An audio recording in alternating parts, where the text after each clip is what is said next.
Assalamualaikum warahmatullahi wabarakatuh. Halo adik-adik, bagaimana kabarnya semua? Alhamdulillah baik. Oke, kali ini kakak dari Universitas Muhammadiyah Malang akan menjelaskan mengenai sistem peredaran darah. Nah, adik-adik bagaimana nih? Ada yang tahu nggak apa sih itu sistem peredaran darah? Oke, ada yang belum tahu?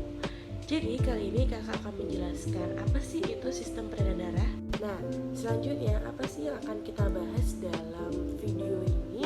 Yang pertama adalah apa sih sistem peredaran darah, dan yang kedua apa sih perbedaan antara sistem peredaran besar dan sistem peredaran kecil.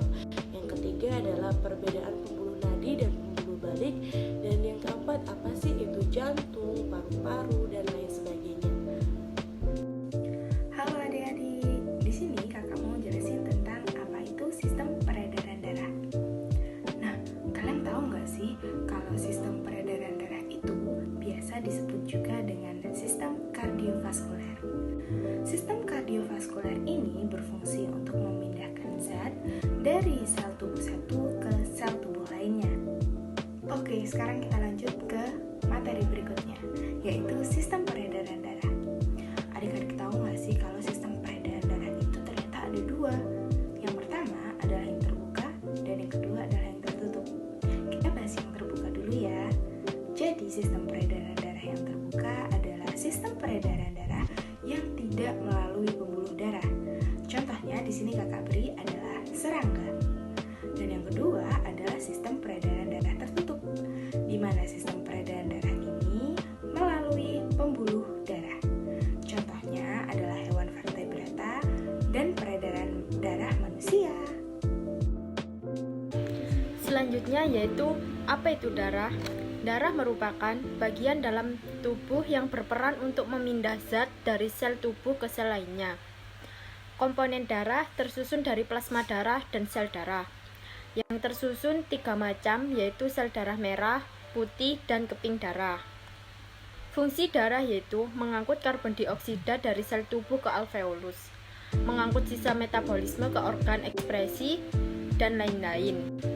Sistem peredaran darah. Sistem peredaran darah manusia merupakan sistem peredaran darah tertutup karena darah mengalir melalui pembuluh darah. Organ yang terlibat adalah 1. Jantung.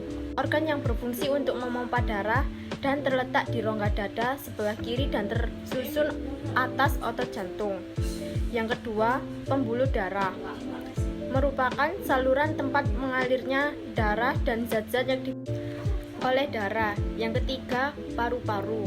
Paru-paru bukan organ peredaran darah yang utama, namun tetap memiliki peran dalam sistem peredaran darah. Sistem peredaran darah pada manusia.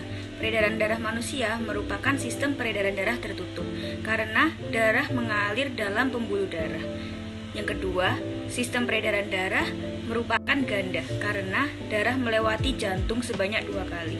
Karena darah melewati jantung sebanyak 2 kali, maka terbagi menjadi 2 peredaran darah. Yang pertama ada peredaran darah kecil dan peredaran darah besar. Selanjutnya ada peredaran darah kecil, yaitu darah yang keluar dari jantung menuju ke paru-paru lalu kembali lagi ke jantung. Sistem peredaran darah besar. Apa sih artinya? Artinya adalah darah mengalir dari jantung menuju ke seluruh tubuh lalu kembali ke jantung. Lalu gimana sih alurnya? Alurnya yang pertama menuju bilik kiri, lalu ke arteri, setelah menuju arteri lalu ke seluruh tubuh, lalu ke vena dan ke serambi kanan. Lalu apa sih perbedaan pembuluh nadi dan pembuluh balik? Kalau pembuluh nadi itu aliran darahnya meninggalkan jantung. Yang kedua, lapisan ototnya lebih tebal. Yang ketiga, dalam pembuluh darah terdapat banyak katup. Yang keempat, denyutnya terasa. Yang kelima, membawa darah yang mengandung O2. Untuk pembuluh balik, yang pertama adalah aliran darahnya kembali ke jantung. Yang kedua, lapisan ototnya lebih tipis. Yang ketiga, dalam pembuluh darah tidak ada katupnya. Yang terakhir yaitu denyutnya kurang terasa. Oke, mungkin segitu aja materi dari kakak-kakaknya. Apabila teman-teman ada pertanyaan bisa langsung ditanyakan ya. Semangat!